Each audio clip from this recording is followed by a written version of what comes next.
ஓம் சக்தியே பராசக்தியே, ஓம் சக்தியே ஆதி பராசக்தியே, ஓம் சக்தியே மருரரசியே, ஓம் சக்தியே ஓம் விநாயகா, ஓம் சக்தியே ஓம் காமாட்சியே, ஓம் சக்தியே ஓம் பங்காரு காமாட்சியே. ஓம் சக்தி. குருபடி சரணம், திருவடி சரணம். குரு வாழ்க, பங்காரம்மா வாழ்க. பாலகனின் பிறந்த நாளை உலகம் அனைத்தும் பட்டி தொட்டி எங்கும் அறியும்படி செய்ய வேண்டும் என்பது நம் அன்னையின் அருள்வாக்கு.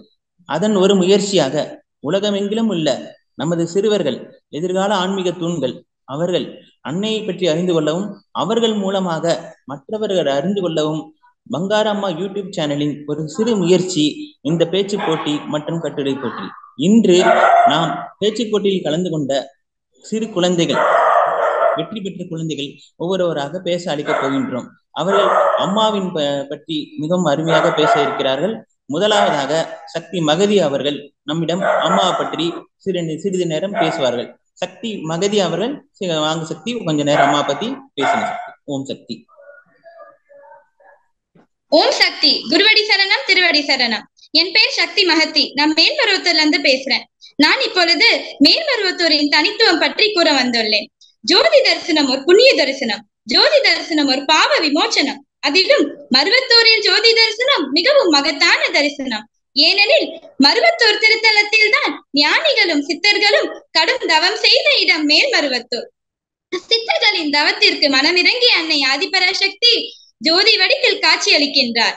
அந்த இடத்தில் தான் அன்னை ஆதிபராசக்தி சுயம்பாக தோன்றினார். அன்னை சுயம்பாக தோன்றிய அதே நாளில் நம் குரு பிரானும் இம்மருவூர் மண்ணில் அவதாரம் செய்தார்கள். காடுகளிலும் மலைகளிலும் குகைகளிலும் பல நூறு ஆண்டுகள் தவம் இருந்தும் இன்றும் காட்சி பெறாதவர்கள் உள்ளனர் என்று பெரியோர்கள் கூறுகின்றனர். ஆனால் இந்த புண்ணிய பூமியில் அன்னை அருளுள்ளம் கொண்டு வேம்பாய், சுயம்பாய், பாம்பாய் வெளிப்பட்டு அன்னை பங்காருவாக அவதாரம் எடுத்து எளிமையாக காட்சியளித்து எல்லாருக்கும் அருளை பொழிந்து வருகின்றார். அன்னை ஆதிபராசக்தி சித்தர் பீடம் அதிகாலை 3 மணிக்கு திறக்கப்பட்டு அன்னைக்கு அபிஷேகம் நடைபெறும். எப்போதும் அன்னையை தரிசிக்க பக்தர்கள் வந்து கொண்டே இருப்பார்கள். அன்னையின் கருவறை வாசலில் அன்னையின் மந்திரங்கள் படிக்க கருவறை தொண்டர்கள் மாறி மாறி உச்சரித்துக் கொண்டே இருப்பார்கள்.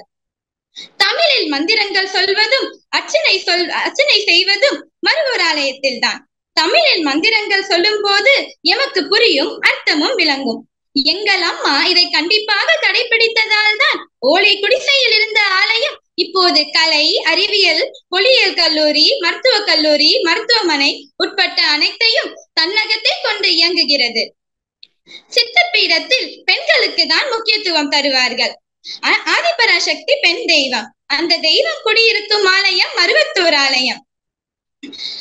பெண் ஒரு குடும்பத்தில் பிறந்தாலே பாவம் என்றும் அவளை கருவில் அழிக்கவும் பிறந்த குழந்தையை குப்பை தொட்டியில் போடுவதும் கொல்லவும் துணிந்த மக்களுக்கு ஆதிபராசக்தியின் தத்துவமே ஒரு பெண்ணிடம் இருக்கிறது என்பதை நிரூபித்து காட்டினால் அன்னை வடிவில் இருக்கும் அம்மா அவர்கள்.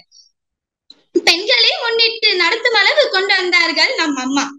செவ்வாடை இருந்து தொண்டு செய்தால் நம்மளுக்கு ஒரு பாதுகாப்பு கிடைக்கும். சிவப்பு ஆடை அணிபவர்கள் என்றால் மேல்மருவத்தூர் ஆலை பக்தர்கள் என்று எல்லாருக்கும் தெரியும். சிவப்பு ஆடையில் செம்மையும் உண்டு, மகிமையும் உண்டு. அன்னை நமக்கு இந்த செவ்வாடையை தந்ததுக்கு காரணம் என்ன? உடலில் ரத்தம் ஒன்று. எல்லா உயிரினம் எனிலும் உடம்பில் ஓடுவது சிவப்பு ரத்தம் தான். ஜாதி, மதம், பேதம் எதுவும் அந்த ரத்தத்தில் இல்லை. சிவப்பு ஆடை அணிந்து கொண்டு தியானம் செய்தால் ஒரு ஈர்ப்பு தன்மை ஏற்படும் என்பதே அன்னையின் கூற்று. மேல்மருவத்தூரில் எண்ணற்ற விழாக்கள் நடைபெறுகின்றன. அமாவாசை, பௌர்ணமி தினங்களில் சிறப்பு வழிபாடுகள், பூஜைகள் நடைபெறுகின்றது. வேள்விகளும் யாகங்களும் நடைபெறுகின்றன. மார்ச் 3ஆம் தேதி நம் சித்தர்பீட நாயகரின் அவதார திருநாள் மிகவும் சிறப்பாக கொண்டாடப்படுகின்றது. மேல்மருவத்தூரே ஒரு விழா கோலம் போல் காட்சி தரும். ஆடி மாதம் அன்னைக்கு சிறப்பு. ஆடி மாதத்தில் தஞ்சை வார்ப்பும் சுயம்பு அன்னைக்கு பாலாபிஷேகமும் நடைபெறும். சித்தர் பீடத்தில் சித்திரை மாதத்தில் வரும் பௌர்ணமி மிகவும் சிறப்பாக கொண்டாடப்படுகின்றது. நாகவேள்வி, சூழவேள்வி என விதவிதமான யாகங்கள் கட்டப்படுகின்றன. இவற்றை காண கண் கோடி வேண்டும். மேல்மருவத்தூரே ஒரு சொர்க்க பூமியாக காட்சி தரும். இயற்கை வழிபாடு செய்கின்ற ஒரே ஆலயம் மருவத்தூர் ஆலயம். அன்னை இயற்கைக்கு முக்கியத்துவம் தருவார்கள், இயற்கையை வணங்க சொல்வார்கள். இயற்கை வழிபாடுகள், வேள்வி முறைகள் இவற்றை பின்பற்றினால் உலகில் நம் அமைதி நிலவும், இயற்கை சீற்றம் குறையும் என்பதே அன்னையின் அருள்வாக்கு. மருவத்தூர் ஒரு புண்ணிய பூமி, மருவத்தூர் சித்தர்களின் இருப்பிடம். மருவத்தூர் மண் மிதித்தால் மனக்குறை தீரும், நம் பங்காரம்மாவின் அருள் கிட்டும். இப்படி சிறப்புமிக்க மருவத்தூரை மருத்துவத்தூர் என்று மதிக்கலாம். ஓம் சக்தி. நன்றி. ஓம் சக்தி. மிக சிறப்பா அம்மாவோட ஆலயத்தோட தனித்துவத்தை பத்தி ஒவ்வொரு விழாவாரியா ஒவ்வொரு டீட்டெயிலா ரொம்ப அருமையா சொன்னீங்க சக்தி. அம்மா எப்படி வேம்பா பாம்பா சேம்பா நம்மளோட பக்தர்களை காத்துட்டு இருக்காங்க அப்படிங்கிறதையும், தமிழ் மந்திரங்களை பத்தியும், பெண் சிருஷ்டியில தான் பராசக்தி தத்துவமே அடங்கியுள்ளது என்பதை பற்றியும் ரொம்ப சிறப்பா சொன்னீங்க. தெளிவான உச்சரிப்பு, ரொம்ப பக்தியா ரொம்ப அருமையா சொன்னீங்க சக்தி. அடுத்து நம்ம சஞ்சீத் சக்தி என்ன சொல்றாங்கன்னு பார்க்கலாம். வாங்க சஞ்சீத் சக்தி, நல்ல ஒரு ஆக்ஷனோட அம்மாவை பத்தி பெருமையா தான் சொல்லுங்க சக்தி. ஓம் சக்தி. குருவடி சரணம், திருவடி சரணம். என் பேர் சஞ்சித், எனக்கு 14 வயசு. நான் பெங்களூர்ல இருந்து பேசுறேன். இன்னைக்கு நான் பங்காரு அம்மாவின் 55ஆம் ஆண்டு காலம் ஆன்மீக பணி பத்தி பேச போகிறேன்.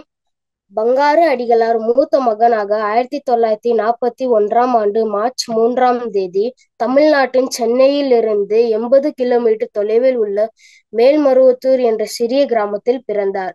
இவருடைய பெற்றோர்கள் கோபால நாயக்கர் மற்றும் மீனாட்சி அம்மாள். பங்காரு அம்மா சிறிது வயதிலே ஆன்மீகம் எண்ணங்களை கொண்டவர். பங்காரு அம்மா தனது பள்ளி படிப்பை முடித்துவிட்டு ஆசிரியராக பணிபுரிந்து வந்தார். ஆசிரியராக பணிபுரிந்து வந்தாலும் அவரோட எண்ணம் முழுவதும் ஆன்மீகத்தை சுற்றி இருந்தது. பங்காரு அம்மா 1968ஆம் ஆண்டு லக்ஷ்மி அம்மையாரை திருமணம் செய்தார். பங்காரு அம்மாவிற்கு 2 ஆண் பிள்ளைகள் மற்றும் 2 பெண் பிள்ளைகள் உள்ளனர். பங்காரு அம்மாவிற்கு 1000 சிறப்புகள் உண்டு. அதாவது 1986ஆம் ஆண்டு மருத்தடியில் ஒன்றின் ஒரு ஓலை குடிசையில் அமர்ந்து குறி சொல்ல ஆரம்பித்து படிப்படியாக மக்களிடையே கடவுள் நம்பிக்கை வளர்த்து வந்தார். அது மட்டும் இல்லாம ஆன்மீகம் புரட்சியும் செய்து சாதாரண ஏழை எளிய மக்கள் மத்தியில் பெண் தெய்வ வழிபாடை வளர்த்து வந்தார் நம் பங்காரு அம்மா. பங்காரு அம்மா ஆன்மீகத்தை மென்மேலும் உயர்த்த வேண்டும் என்ற எண்ணத்தில் பல்வேறு விழாக்கள் மேல்மருவத்தூர் ஆலயத்தில் கொண்டாடப்பட்டு வருகிறது. அதாவது ஆடிப்புறம், சித்ரா பௌர்ணமி, தைப்பூசம், ஆன்மீக குரு பங்காரு அடிகளாரின் பிறந்த நாள், தமிழ் புத்தாண்டு விழா, ஆங்கிலம் புத்தாண்டு விழா. இங்கே ஒரு விழாவின் போதும் கலச விளக்கு மற்றும் வெள்வி செய்யது வழக்கம். இந்த வெள்வி செய்யது ஒரு பெரிய பாகியம். இந்த வெள்வியில் கலந்து கொள்வது ஒரு பெரிய பாகியம். இங்கே பெண்கள் முன்னே நின்று வெள்வி செய்யதும், விழாக்கள் பொறுப்பேற்று முன்னே நின்று செய்வதும் இங்கே காணத்தக்க புதுமை. பங்காரு என்றால் தங்கம் பொருள். அதுக்கு ஏத்த மாரி பங்காரு அம்மா வாழ்ந்து வந்தார். பங்காரு அம்மா ஓங்காரத்தில் கலந்து பின்னரும் நம்முடன் ஒளி வடிவில் வாழ்ந்து நம்மளை பாதுகாத்து வருகின்றாள் பங்காரு அம்மா. பங்காரு அம்மாவிற்கு 2019 ஆண்டு பத்மஸ்ரீ விருது வழங்கப்பட்டது. ஆன்மீக புரட்சியும் மற்றும் சமூக சேவை செய்யறதுனால பங்காரு அம்மாவிற்கு பத்மஸ்ரீ விருது வழங்கப்பட்டது. ஓம் சக்தி பராசக்தி. எல்லாருக்கும் நன்றி. ரொம்ப அருமையா பேசுனீங்க சஞ்சித் சக்தி. அம்மாவோட இளமை கால வரலாறு, அம்மா இப்படி நம்ம ஆலயத்துல என்னென்ன விழாக்கள்லாம் கொண்டாடுறாங்க, அம்மாவுக்கு எதனால பத்மஸ்ரீ விருது கிடைக்குது அப்படிங்கிறத பத்தி ரொம்ப தெளிவா அருமையா எடுத்து சொன்னீங்க.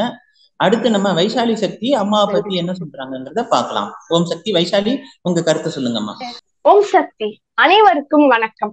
என் பெயர் வைசாலி. எனக்கு 13 வயது. நான் அச்சிறுபாக்கத்திலிருந்து இப்போட்டியில் பங்கேற்கிறேன். இன்று நான் அருள் திரு அம்மா அவர்களின் 55 கால ஆன்மீக பணியை பற்றி பேச வந்துள்ளேன். குருவை விட உயர்ந்த தெய்வம் இல்லை.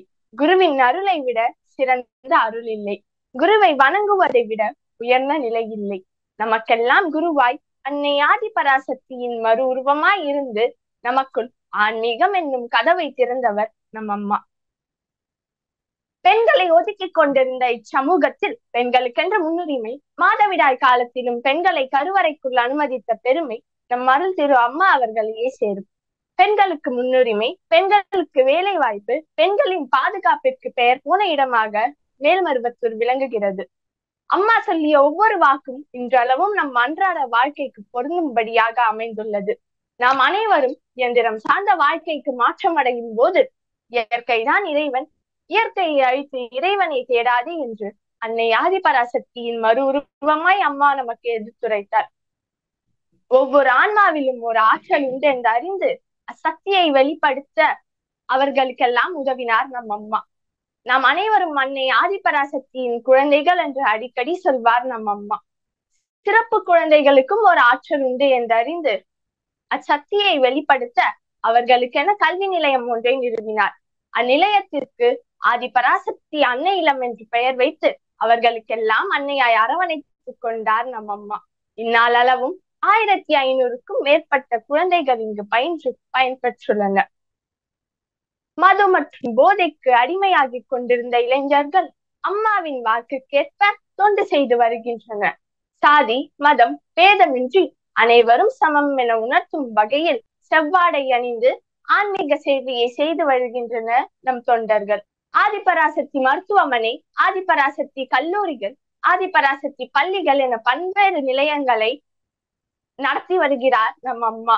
ஏழை எளியவர்கள் பயன்பெற இலவச பரிசோதனை முகாம்கள், கண் பரிசோதனை முகாம்கள், மருத்துவ முகாம்கள் போன்ற பல நன்மைகளை இலவசமாக செய்து வந்துள்ளார். இவற்றால் சுற்றியுள்ள கிராமங்கள் பயன்பெற்றன. குறிப்பாக பொருளாதார வளர்ச்சி, வேலை வாய்ப்பு போன்ற பல நன்மைகள் ஏற்பட்டுள்ளன. இன்னும் குறிப்பாக சொல்ல வேண்டும் என்றால் 98.65% மக்களுக்கு மேல்மருவத்தூரில் வேலை வாய்ப்பு கொடுக்கப்பட்டுள்ளது. இத்தனை சமூக சேவை செய்த நம் அம்மாவை அங்கீகாரம் கொடுக்கும் வகையில் 2019ஆம் ஆண்டு இந்திய அரசு நம் அம்மாவிற்கு பத்மஸ்ரீ விருது வழங்கியது. 18 சித்தர்களுள் ஒருவராய் எழுந்தருளி நமக்கெல்லாம் குருவாய் அன்னை ஆதிபராசக்தியின் மறு உருவமாய் திகழ்ந்த நம் அம்மாவின் சேவைகள் இன்றும் என்றும் தொடர வேண்டும் என வேண்டி விடைபெறுகிறேன். நன்றி. ஓம் சக்தி. உலக அளவுல நடந்த இந்த பேச்சு போட்டியில சக்தி வைஷாலி அவங்க 3வது பரிசை வென்றிருக்காங்கன்னு ரொம்ப மகிழ்ச்சியா நான் தெரிவிச்சுக்கிறேன். அவங்க அதே மாதிரி ரொம்ப அருமையா குருவோட பெருமையை பற்றியும், குருவோட அளப்பரிய சாதனையை பற்றியும், அதனால மேல்மருவத்தூரை சுற்றியுள்ள கிராமங்கள் எப்படியெல்லாம் பயனடைஞ்சிருக்கு, இன்னும் எப்படியெல்லாம் அடைய போகுது, இப்ப எப்படி அடைஞ்சிட்டு வந்துட்டு இருக்கு, எல்லாத்தையும் ரொம்ப தெளிவா எடுத்து சொன்னீங்க. நீங்க 3வது பரிசு பெற்றதற்கு எங்களுடைய வாழ்த்துக்கள். எங்கள் டீம் சார்பாக உங்களை வாழ்த்துகிறோம். அடுத்து உலக அளவில் நடந்த போட்டியில் 2வது பரிசு பெற்ற சக்தி தேசிகா மாணிக்கமூர்த்தி அவர்களை பேச அழைக்கின்றோம். ஓம் சக்தி. ஓம் சக்தி. குருவடி சரணம், திருவடி சரணம். என்னுடைய பெயர் தேசிகா. எனது வயது 12. நான் இலங்கை களுவாஞ்சிக்குடி சக்தி இல்லத்தில் இருந்து பேசுகிறேன். எல்லாவற்றிற்கும் மேலான எல்லா தெய்வங்களுக்கும் தாயாக இருக்கும் அன்னை ஆதிபராசக்தியின் கலியுக அவதாரமான பங்காரு அம்மாவின் 55 ஆண்டுகால ஆன்மீக படிகளை பற்றி பேசுவதில் பெருமையடைகிறேன். அம்மாவின் எண்ணற்ற ஆன்மீக பணிகளில் எதை நான் பேச? அடித்தள மக்களை ஆன்மீகத்தில் உயர்த்தியது பற்றி பேசுவதா, இல்லை அடுப்பங்கரையில் கையில் அகப்பையோடு இருந்த பெண்களை கருவறை வரை நுழைய விட்டது மட்டுமல்லாமல் வேதம் படித்தவர்கள் மட்டுமே செய்ய முடியும், செய்யவும் வேண்டும் என்று சொல்லப்பட்ட வேள்வி பூஜை முறைகளை பெண்களும் செய்யலாம் என்று பெண்களை ஆன்மீகத்தில் உயர்த்தியது பற்றி பேசுவதா, இல்லை ஆன்மீகம் என்பது வெறும் வழிபாடுகள் மட்டுமல்ல என்று நம் அம்மா செய்த சமுதாய பணிகளை பற்றி பேசுவதா, எதை பற்றி பேசுவது? சுட்டெரிக்கும் சூரியன் கூட ஒரு நிமிட நேரம் ஓய்வெடுத்துக் கொள்ளலாம் என்று நினைத்திருக்கும். ஆனால் நம் கலியுக அவதார ஆன்மீக குரு அருள் திரு பங்காரு அம்மா அவர்கள் ஒரு கணமேனும் ஓய்வெடுத்துக் கொண்டதில்லை. இருப்பவரிடம் இருந்து வாங்கி இல்லாதவனுக்கு கொடு, இருப்பவனின் கர்மமும் தீரும், இல்லாதவனின் கஷ்டமும் தீரும் என்று ஆன்மீக பணிகளுக்கு புதுவரை விளக்கணம் கொடுத்தவள் நம் பங்காரு அம்மா. 1000க்கு மேற்பட்ட மன்றங்களையும் பல சக்தி பீடங்களையும் அமைத்து உலகமெங்கும் அம்மாவின் அருளை வியாபித்து அதன் மூலம் செய்யப்பட்ட ஆன்மீக பணிகள் தான் எத்தனை கிராமம் கிராமமாக தன் தொண்டர்களை தொண்டு செய்ய வைத்து அதனூடாக கிராமங்களையும் வளர்த்துவிட்டு தொண்டு செய்த தொண்டர்களையும் வளர்த்துவிட்ட மகாசக்தி அல்லவா நம் பங்காரு அம்மா. படிப்பிற்கு இங்கிலாந்து, மருத்துவத்திற்கு ஐரோப்பா, அன்னதானத்திற்கு மருவத்தூர் என்று இந்த உலகமே சொல்ல வேண்டும் என்று அன்றிலிருந்து இன்று வரை மருவத்தூர் மண்ணில் அன்னதான அடுப்புகள் எரிந்த வண்ணமே இருக்கின்றனவே. அம்மாவை தேடி வரும் ஆன்மாக்கள் பசியாறிக் கொண்டே இருக்கின்றனவே. இதுவல்லவா நம் அம்மாவுக்கு மிகவும் பிடித்த ஆன்மீக பணி. அரண்மனை போல் கட்டி இருக்கிறாளே அம்மா ஒரு மருத்துவமனை.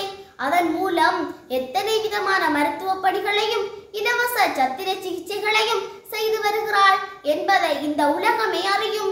அது மட்டுமல்ல, எங்களைப் போல் மாணவர்கள் படிப்பதற்கு கல்வி கூடங்களையும் அமைத்து ஆன்மீகம் கலந்த கல்வியை தருகிறாளே, அவளை விட ஒரு கருணையான தாயை இந்த உலகத்தால் காட்ட முடியுமா என்ன? இத்துடன் நின்று விட்டார்களா நம் பங்காரு அம்மா? மந்திரங்களை சரியாக உச்சரிக்காததால் வந்ததுதான் இந்த ஆன்மீக சரிவு என்று கூறி மந்திரங்களை தமிழில் தந்ததுதான் இந்த ஆன்மீக நெறிக்கு பங்காரு அம்மா அவர்கள் செய்த அருட்பெரும் பணியாகும். அம்மா தந்த மந்திரங்கள் தான் எத்தனை 1008, 108 மட்டுமல்லாமல் அகிலாண்ட கோடி பிரம்மாண்ட நாயகியான நம் பங்காரு அம்மாவின் திருவாயால் சொல்லப்பட்ட மூல மந்திரமும் எவ்வளவு சக்தி வாய்ந்தவை, நம் விதியை மாற்றுபவை. அது மட்டுமல்லாமல் பங்காரு அம்மா அவர்களால் இந்த உலகத்திற்கு தரப்பட்ட மிக முக்கியமான பொக்கிஷம் இயற்கை வழிபாடு. இயற்கை சீற்றங்களை விஞ்ஞானத்தால் கூட கட்டுப்படுத்த முடியாமல் மெத்த படித்த விஞ்ஞானிகளை திகைத்து நிற்க இயற்கை சீற்றங்களை இயற்கையை வழிபடுவதன் மூலமே கட்டுப்படுத்த முடியும் என்று அம்மா அவர்கள் இயற்கை வழிபாடு முறையொன்றை இந்த உலகத்திற்கு அருளினார்கள். அதன் மூலம் இந்த உலகத்தை பெரும் அழிவுகளிலிருந்து காப்பாற்றிக் கொண்டிருக்கிறார்கள் நம் பங்காரு அம்மா. அருந்திரு பங்காரு அம்மா அவர்களின் 55 ஆண்டுகால ஆன்மீக பணிகளை பற்றி பேச எனக்கு இந்த 5 நிமிடம் போதாது. ஆனாலும் என்னால் முடிந்த அளவிற்கு கூறியிருக்கிறேன் என நினைக்கிறேன். பங்காரு அம்மாவின் இந்த 55 ஆண்டு காலம் சிந்திய வியர்வை துளிகள் வீண் போகாமல் இளைய சமுதாயமான நாம் அதை தொடர்ந்து முன்னெடுக்க வேண்டும் என்று கூறிக்கொண்டு எனது உரையை முடித்துக் கொள்கிறேன். நன்றி, வணக்கம். ஓம் சக்தி. உலக அளவில் நடந்த பேச்சு போட்டியில் 2வது பரிசு பெற்ற தேசிகா மாணிக்கமூர்த்தி அவர்கள் மிக சிறப்பாக அம்மாவை பற்றி பேசினார்கள். முத்தாய்ப்பாக ஒன்று கூறினார்கள். சுட்டெரிக்கும் சூரியன் கூட ஒரு நிமிடம் ஓய்வெடுக்கும். ஆனால் நமது பங்காரு அம்மா 5 ஆண்டு கால ஆன்மீக வாழ்க்கையில் ஒரு நாள் கூட ஒரு நிமிடம் கூட ஓய்வு எடுத்தது என்பதே இல்லை. நமக்கு எவ்வளவோ நிகழ்ச்சிகள் வரும், ஆனால் அதில் நாம் கலந்து கொள்ளும் நிகழ்ச்சிகள் குறைவு.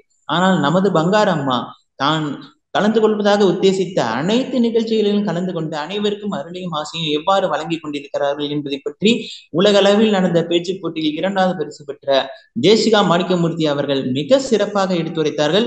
அடுத்து 1வது பரிசு பெற்ற சக்தி திலு தவக்குமாரன் அவர்கள் அம்மா பற்றி பேச உள்ளார்கள்.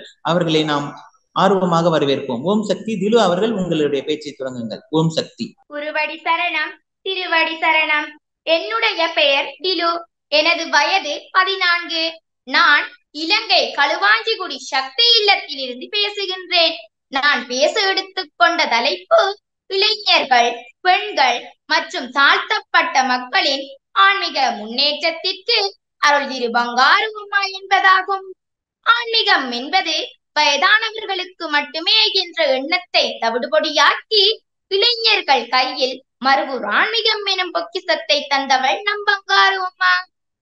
பெண்களை வெறும் பொம்மைகளாகவும், கை பாவிகளாகவும், பிள்ளைகள் பெறும் இயந்திரங்களாகவும், உணவு சமைப்பவளாகவும் பார்த்த இந்த உலகத்தில் பெண் பிறவி என்பது பாவம் இல்லை.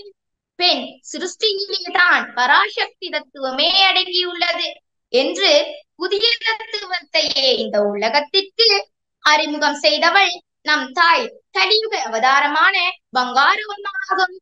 பெண்கள் எல்லாம் பலவீனமானவர்கள், இவர்கள் ஆன்மீகத்திற்கு வந்து என்ன செய்ய போகிறார்கள் என்று ஒருபுறம் குரல்கள் கேட்டுக்கொண்டிருக்க, ஆண்களை விட பெண்களுக்கு 7 சக்தி அதிகம், அவற்றினுள் ஆண்களிடம் இல்லாத தைரிய சக்தி பெண்களிடம் உள்ளது என்று நம்மை போன்ற பெண்களுக்கு முன்னுரிமை கொடுத்து பூஜை முறைகளையும் வழிபாட்டு முறைகளையும் வேள்வி முறைகளையும் கற்றுத்தந்து பெண்களை வைத்து இந்த உலகத்தை அழிவுகளில் இருந்து காப்பாற்றிக் கொண்டிருக்கின்றார் நம் அன்னை பங்காரு சக்தி. அவளுக்கு பெண்களாகிய நாங்கள் எல்லோரும் நன்றி கடன் பட்டவர்கள் என்று சொன்னால் அது மிகையாகாது. அத்துடன் தாழ்த்தப்பட்டவர்கள் படாதவர்கள் என்ற பாகுபாடு நிறைந்த இந்த உலகத்தில் எல்லோரும் என் பிள்ளைகள்தான், எல்லோருக்கும் இரத்தம் சிவப்பு என்று செவ்வாடை எனும் சீருடையால் சமத்துவத்தை உருவாக்கி தாழ்த்தப்பட்ட மக்களை இருகை காட்டி அணைத்து அழைத்துக் கொண்டவள் நம் பங்காரு அம்மா. அவள் தாயன்புக்கு இங்கு எதுவுமே இணையாகாது. ஒரு தொண்டர் அம்மாவிடம் கேட்டாராம், அம்மா சமுதாய பணிகளை எங்கிருந்து தொடங்குவது என்று.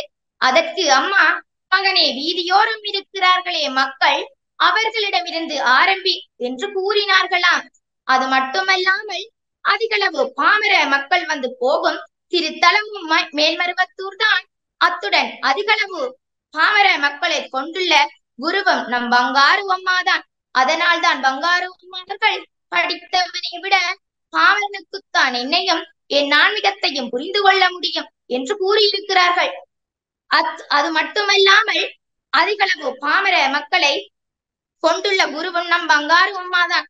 அது மட்டுமல்லாமல் ஜாதி மதம் கூறி பேசுவதோ அல்லது தாழ்த்தப்பட்ட மக்கள் என்று பாகுபடுத்துவதோ அருள் திரு பங்காரு அம்மாவிற்கு பிடிக்காத ஒன்றாகும்.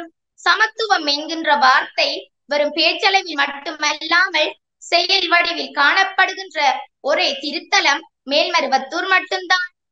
அத்துடன் சமத்துவம் என்கின்ற வார்த்தை வெறும் பேச்சளவில் மட்டுமல்லாமல் செயல் வடிவில் காணப்படுகின்ற ஒரே இடம் மேல்மருவத்தூர் மட்டும்தான். சுவாமி விவேகானந்தர் கூறியபடி இளைஞர்கள் எப்போது அதிகளவு ஆன்மீகத்தில் ஈடுபடுகிறார்களோ அப்போதுதான் நாடு முன்னேறும், இளைஞர்களும் முன்னேறுவார்கள் என்ற கூற்றுக்கிணங்காக மேல்மருவத்தூர் ஆன்மீகத்தில் இளைஞர்கள் தொன்று என்ற நெறி மூலம் ஒன்றிணைந்து இளைஞர்களை விழுதுகளாக கொண்டு மேல்மருவத்தில் இளைஞர்களை விழுதுகளாக கொண்டு ஒன்றிணைந்து நம் பங்காரு அம்மா மேல்மருவத்தூர் ஆன்மீகம் என பொக்கிஷத்தை வளர்த்துக் கொண்டு வருகிறார்கள். இவ்வாறு நம் பங்காரு அம்மா அவர்கள் வளர்த்து வந்த இந்த ஆன்மீகத்திற்கு எந்த பங்கமும் வந்திடாமல் ஒரு பெண் என்ற வகையில் நான் தோள் கொடுப்பேன் என கூறி எனது உரையை முடித்துக் கொள்கின்றேன். நன்றி, வணக்கம். ஓம் சக்தி. ஓம் சக்தி. திலு தவகுமாரன் மிக சிறப்பா அம்மாவை பத்தி அவ்வளவு அருமையா பேசுறீங்க. பெண் சிருஷ்டி என்பது பாவம் அல்ல, பெண் சிருஷ்டி தான் பராசக்தி தத்துவமே அடங்கியுள்ளது. பெண்களுக்கு, தாழ்த்தப்பட்ட மக்களுக்கு, இளைஞர்களுக்கு அம்மா எப்படியெல்லாம் வழிகாட்டி அவங்களை ஆன்மீகத்துல கொண்டு வந்திருக்காங்கங்கிறத அருமையா பேசுனீங்க. உலக அளவுல நடந்த பேச்சு போட்டியில முதல் பரிசு பெற்றதற்கு எங்கள் அணி சார்பாக உங்களுக்கு வாழ்த்துக்களை தெரிவித்துக் கொள்கிறேன். ஓம் சக்தி. இந்த உலக அளவுல நடந்த பேச்சு போட்டி மற்றும் கட்டுரை போட்டியோட நோக்கம் என்னன்னாக்க, இதை எல்லாரும் பார்த்து அம்மாவோட பெருமைகளை அறிந்து கொள்ளணும், இன்னும் அதிகமா ஆன்மீகத்துல ஈடுபடணும். நம்ம ஆன்மீகத்துல ஈடுபடுறது மட்டும் இல்லாம மற்றவர்களையும் ஆன்மீகத்துல ஈடுபடுத்தணும். நம்மளை சுத்தி இருக்கிறவங்க ஆன்மீகத்துல ஈடுபடாம நம்ம மட்டும் ஈடுபட்டோம்னா நம்மளுக்கு நிம்மதி கிடைக்காது.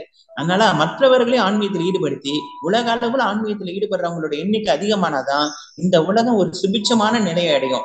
இந்த ஆன்மீக அம்மாவோட பாலகனோட அவதார திருநாள நம்ம உலகம் எங்கும், பட்டி தொட்டி எங்கும் நம்ம அறிவிக்க வேண்டும். அதற்கு ஒரு சிறு முயற்சி தான் இது. எதிர்காலத்துல நடக்கும் பொழுது இன்னும் அதிக சக்திகள் அம்மா பற்றி அறிந்து கொண்டு அம்மா பற்றி மற்றவர்களுக்கும் எடுத்து சொல்ல வேண்டும். அதுதான் அம்மா விரும்புறது. நம்ம மட்டும் ஈடுபடாம மற்றவங்களையும் ஆன்மீகத்துல ஈடுபடுத்தணும். அதுதான் அம்மா ரொம்பவும் விரும்புற ஒன்று. நம்மளும் ஆன்மீகத்துல ஈடுபட்டுக்கிட்டு மன அழுக்க நீக்கிக்கிட்டு மன தூய்மையோட அம்மா சொன்ன வழிமுறைகளை கடைபிடிச்சு அம்மாவே நம்ம எப்பவுமே ஒரே தாய் ஒரே குலம் அப்படிங்கிற நோக்கத்துல அம்மாவை வணங்குறோம். ஓம் சக்தி.